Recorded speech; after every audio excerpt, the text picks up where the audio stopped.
Mereka tidak pernah tidur. Dan itu bukan kiasan.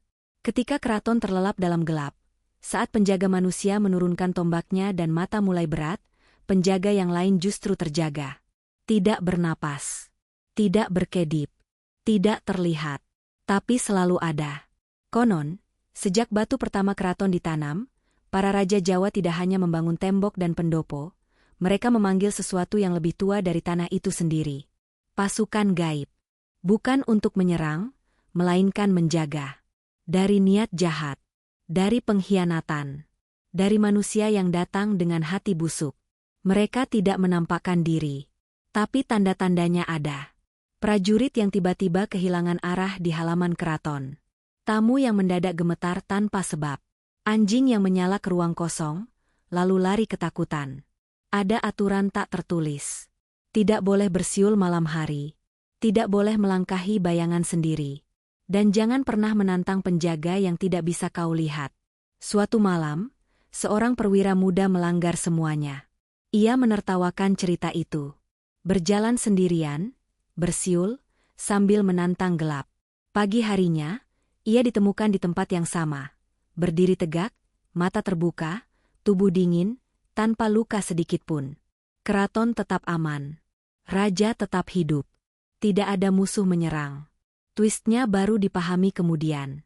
Pasukan itu bukan menjaga manusia. Mereka menjaga perjanjian lama. Dan siapapun yang mengganggu keseimbangan itu dianggap musuh, meski ia berasal dari dalam keraton sendiri. Sejak malam itu, nama perwira muda tersebut tidak pernah lagi disebut. Bukan karena lupa, melainkan karena takut mengingat. Di keraton, ada hal-hal yang tidak dihapus, hanya ditenggelamkan dalam diam. Para abdi dalam tahu, pasukan gaib itu tidak sekadar berkeliling tanpa tujuan. Mereka berbaris. Dalam formasi. Menghadap ke arah yang sama, arah di mana niat buruk lahir, bahkan sebelum berubah menjadi tindakan. Konon, setiap kali raja berniat menyimpang, lorong-lorong keraton terasa lebih sempit. Lampu minyak berkedip. Suara langkah terdengar berlapis, seolah ada kaki lain yang menyusul. Itu bukan peringatan. Itu pengawasan. Suatu masa, seorang raja mencoba menguji batas. Ia ingin menggunakan pasukan gaib bukan sebagai penjaga, tapi senjata. Ia melakukan ritual terlarang, memanggil mereka dengan perintah, bukan permohonan. Malam itu, langit tidak bergemuruh. Keraton tidak runtuh. Tidak ada kematian massal. Yang terjadi justru lebih sunyi, dan lebih mengerikan. Keesokan harinya, raja masih duduk di singgasananya. Tapi setiap titahnya tak lagi ditaati. Para abdi tak menoleh. Pasukan abdi dalam tak mendengar. Suaranya keluar, namun tak pernah sampai. Ia dijaga.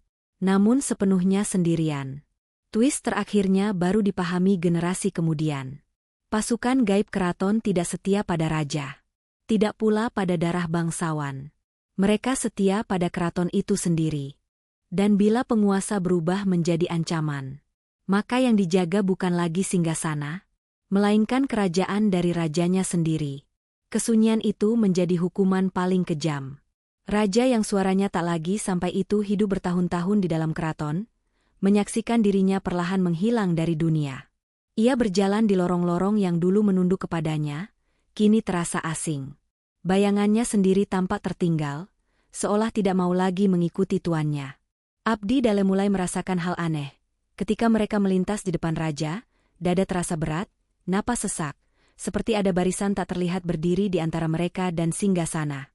Pasukan gaib itu membentuk dinding, bukan untuk melindungi raja, tetapi untuk membatasi pengaruhnya. Kerajaan tetap berjalan. Dewan memutuskan perkara. Perang dihindari. Pajak dipungut. Seolah raja hanyalah simbol kosong yang sengaja dipertahankan agar keseimbangan tidak runtuh mendadak. Hingga suatu malam, seorang juru kunci tua, yang konon bisa mendengar langkah kaki yang tak berjejak, berbisik pada raja. Mereka menunggumu memilih. Memilih apa? Tanya raja. Untuk pertama kalinya, seseorang menatapnya langsung. Menjadi manusia, atau menjadi bagian dari mereka. Malam itu, raja berjalan ke pusat keraton, tepat di titik yang dipercaya sebagai poros dunia. Lampu padam satu persatu. Angin berputar ke dalam, bukan keluar. Fajar menyingsing tanpa upacara apapun. Raja tak pernah ditemukan lagi. Tidak mati. Tidak hilang. Sejak hari itu, penjaga gaib keraton bertambah satu barisan. Dan yang paling menakutkan bukanlah keberadaan mereka, melainkan kenyataan bahwa setiap raja yang lupa batas kekuasaan tidak dijatuhkan, melainkan diabadikan sebagai penjaga dari kesalahannya sendiri. Keraton tidak pernah sepanik malam itu, meski tak satu pun lonceng dibunyikan. Langit di atas alun-alun berputar pelan, seperti ditarik ke satu titik. Angin tidak lagi bergerak dari luar ke dalam, tapi dari dalam keraton keluar, seakan bangunan tua itu sedang menghembuskan napas terakhirnya. Para abdi dalam terjatuh berlutut tanpa tahu mengapa. Prajurit-prajurit yang berani mengangkat senjata merasakan tangan mereka kaku, seolah digenggam sesuatu yang tak terlihat. Pasukan gaib tidak lagi berpatroli. Mereka berkumpul. Di pusat keraton, tempat poros dunia berada, bayangan menumpuk. Bukan gelap, melainkan terlalu padat untuk ditembus cahaya. Dari sanalah suara langkah terdengar. Bera, juru kunci tua menangis. Ini bukan penjagaan, bisiknya. Ini pengadilan. Karena malam itu, satu kebenaran yang disembunyikan berabad-abad akhirnya muncul. Pasukan gaib tidak diciptakan untuk menjaga raja, tapi untuk menahan sesuatu yang jauh lebih berbahaya. Keserakahan kekuasaan manusia yang, bila dibiarkan, bisa melampaui batas dunia. Dan raja yang telah menyatu, itu bukan dijadikan penjaga. Ia dijadikan kunci. Ketika ambisi para penerusnya kembali meluap, kunci itu retak. Bayangan bergerak maju. Bukan menyerang. Bukan membunuh. Tapi menghapus. Nama, pengaruh, kehendak. Para penguasa kehilangan arah, lupa alasan mereka berkuasa. Kerajaan selamat, namun tanpa figur yang bisa menyalahgunakannya. Saat fajar tiba, segalanya tampak normal. Rakyat bangun. Sejarah berjalan. Namun twist terakhirnya berbisik pelan di antara batu-batu tua itu. Pasukan gaib keraton tidak menjaga raja, tidak pula rakyat. Mereka menjaga dunia dari satu hal yang paling berbahaya. Manusia yang diberi kekuasaan tanpa batas. Keraton itu tidak gelap. Justru terlalu terang. Lampu-lampu minyak menyala sendiri, satu persatu, padahal tidak ada tangan yang menyalakannya. Bayangan para abdi dalam memanjang ke arah yang salah. Bukan mengikuti cahaya, tapi menjauh darinya, seolah ada sesuatu berdiri tepat di belakang mereka. Udara berbau tanah basah dan besi tua. Bau yang sama seperti liang kubur. Langkah kaki terdengar. Bukan satu. Bukan dua. Ratusan. Tanpa suara napas. Pasukan gaib itu kini terlihat. Bukan dalam wujud utuh. Tapi potongan-potongan, tombak tanpa tangan, wajah tanpa mata, tubuh berlapis kabut hitam yang berdenyut seperti daging hidup. Mereka tidak melayang. Mereka berjalan. Seorang abdi mencoba berlari. Baru 3 langkah, tubuhnya berhenti sendiri. Kakinya masih bergerak, tapi dadanya sudah menghadap arah lain. Tulangnya berputar tanpa suara patah. Ia tidak mati. Ia disusun ulang. Jeritannya tidak keluar. Di pusat keraton, bayangan raja yang menyatu muncul. Wajahnya terbuka, kosong di dalam, seperti topeng. Dari rongga dadanya, simbol keraton berdenyut, basah, hidup. Ia bukan raja lagi. Ia wadah. Pasukan gaib berlutut padanya. Bukan hormat, melainkan memberi makan. Satu persatu, ambisi yang tersisa di keraton dicabut. Bukan dari tubuh, tapi dari pikiran. Orang-orang lupa mengapa mereka ingin berkuasa. Lupa nama mereka sendiri.